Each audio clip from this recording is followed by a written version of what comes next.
आज हट जाएगी चुनाव आचार संहिता। बड़ा अपडेट दे रहे हैं आपको। 16 मार्च को चुनाव आचार संहिता लगी थी और आचार संहिता हटते ही अब विकास कार्यों को रफ्तार मिली। नई भर्तियों और विभागों के रुके हुए काम शुरू हो जाएंगे।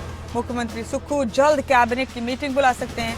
महिलाओं को 1500 रुपए देने की प्रक्रिया भी शुरू होगी। पूरे देश में आज 83 दिन बाद आचार संहिता हट रही। पिछले 83 दिनों से आचार संहिता लगी हुई थी और आज देश से आचार संहिता हट जाएगी। लोकसभा चुनाव मुकम्मल हो चुके हैं और इसी के साथ हिमाचल में भी विकास कार्यों को रफ्तार मिली। और मेरे साथ हमारे ब्यूरो हेड प्रदीप ठाकुर जुड़ चुके हैं। प्रदीप, चुनाव आचार संहिता आज हट जाएगी देश भर से, हिमाचल में भी यही सूरत हाल होगी और इसी के साथ सुक्खू सरकार के रास्ते खुल जाएंगे कि हिमाचल में विकास के कार्यों को रफ्तार दी जा सके। क्या तैयारी है सरकार की आचार संहिता हटने के बाद? किस तरह से नए सिरे से शुरुआत की जाएगी तमाम रुके हुए कार्यों को रफ्तार देने के लिए? प्रदीप।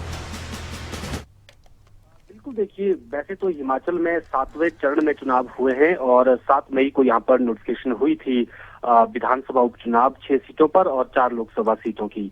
लेकिन आचार संहिता 16 मार्च से ही प्रभावी हो गई थी और उसके बाद से ही विकास के बहुत सारे काम रुक गए थे और पूरे देश में ये आचार संहिता थी। तो ऐसे में ये 6 जून तक जो है पूरे देश में आचार संहिता है और आज बाकायदा इसकी नोटिफिकेशन जारी होगी और इसमें जो रुके हुए विकास के काम है राज्यों में वो फिर से शुरू हो सकेंगे। हालांकि दिल्ली में बेशक नई सरकार बनाने की कवाई चल रही है, लेकिन हिमाचल की बात करें तो यहाँ पर कांग्रेस की सरकार है और जो विकास के काम रुके हुए थे उनको गति देने का वक्त आ गया है, क्योंकि बहुत सारी ऐसी घोषणाएं हैं जो कांग्रेस की गारंटियां हैं जिनको पूरा किया जाना है। तो ऐसे में 1500 उसमें सबसे प्रमुख गारंटी है और इसकी पूर्व में नोटिफिकेशन भी हुई थी, लेकिन चुनाव आचार संहिता के कारण उसमें केवल आवेदन मांगे गए, पैसे नहीं दिए गए हैं। और मुख्यमंत्री बार बार मंचों से भी उन्होंने कहा कि हम जैसे ही आचार संहिता हटेगी जून में तो 2 महीने का यानी मार्च और अप्रैल और मई यानी 2 महीनों का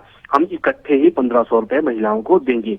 ये बात उनकी तरफ से कही थी। तो अब जैसे ही आचार संहिता हटेगी तो इस गारंटी पर काम करना शुरू करेगी राज्य सरकार। और हमने देखा कि पिछले कल भी मुख्यमंत्री एक्टिव हुए हैं। एक काफी लगभग 82 दिन बाद उन्होंने बैठकें की, समीक्षा बैठकें की और आज भी बैठकें कर सकते हैं मुख्यमंत्री।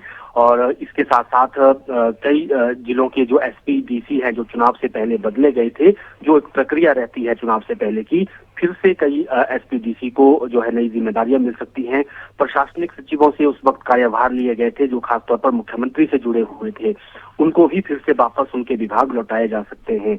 और इसके साथ साथ अगर बात की जाए नई भर्तियां, लंबे समय से पेंडिंग है, भर्तियां नहीं हो पा रही हैं और जो हमीरपुर में बोर्ड बनाया गया था उसको भंग भी किया गया था, लेकिन अब फिर से उसको शुरू किया गया है और अब वो काम करना शुरू करेगा, नई भर्तियां करना जो है शुरू करेगा।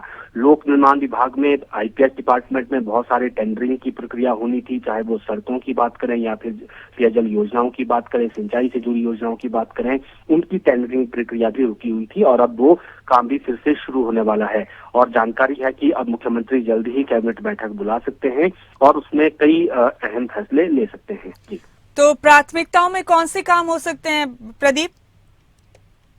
बिल्कुल, देखिए, अभी की अगर बात की जाए तो जिस तरह से महिलाओं को 1500 देने हैं ये भी एक सरकार की प्राथमिकता है और इसके साथ साथ रोजगार के जो एक मुद्दा चल रहा है हिमाचल में कि भर्तियां नहीं हो रही है, तो नए पद सृजित किए जाने हैं और जो पेंडिंग रिजल्ट्स हैं, जो पूर्व के बोर्ड में जो भर्तियां हुई थी उसके जो रिजल्ट्स हैं उनको भी निकाला जाना है। ये भी कुछ ऐसे प्रमुख काम है। इसके साथ साथ क्योंकि पर्यटन सीजन अब जिस तरह से चला हुआ है और कई ऐसे प्रोजेक्ट्स हैं प्रदेश सरकार के पास जिनको धरातल पर उतारना है, तो ये भी कुछ ऐसे काम है जिनको प्राथमिकता दी जानी है। सड़कें अभी भी कई स्थानों पर ठीक होनी है, आपदा में जो नुकसान हुआ था और आने वाले समय में अब बरसात आने वाली है तो फिर कोई नुकसान इस तरह का ना हो, इसको लेकर भी पहले से ही तैयारियां की जानी है। तो ये कुछ ऐसे काम रहेंगे जिनको प्राथमिकता में रहेंगे और इसके साथ साथ जो रूटीन में भी कुछ काम रहते हैं, तबादले किए जाते हैं, ट्रांसफर्स की जाती हैं और वो भी रुकी हुई थी, तो अब उनको भी एडजस्टमेंट्स की जानी है। जहाँ पर खाली